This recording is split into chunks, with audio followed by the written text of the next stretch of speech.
advice. Yes, so I did prepare some slides, but I won't use them because I would like to respond to, I mean, there is no better publicity than having someone like Xcel Energy put Wyson on their slide deck.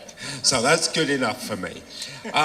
But I think there is some history behind this as well. So we go back quite a long way.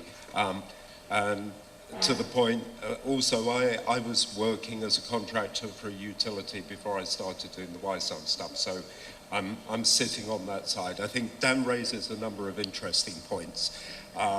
Standards-based technology, absolutely essential for the very beginning of the activities for several reasons. You're looking at applications running on the meter, so the sort of architecture you need within the meter needs to be well mature, well understood and secure, because as soon as you can put an application on a meter, you run the risk of that application misbehaving. So being able to use the long experience of the standards community, particularly related to cybersecurity and permissions, etc., that is, I would say, paramount. Your comments about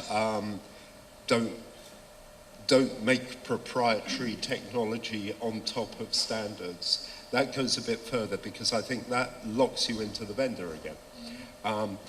The benefit of open standards, and I would add that you also require a strong certification program behind it as well, so that you know that the utility knows that what they're buying is actually what they think they're buying. I didn't have time to explore that, but you're right on. Yeah. So that's of value as well.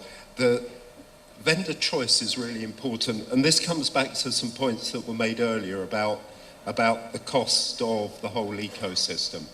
Because if you can provide multi-vendor interoperability, if you can provide commoditized communications, then you can bring the whole price down of the network. And if you, and history shows that. If you look at the original Wi-Fi products, about $50 a shot.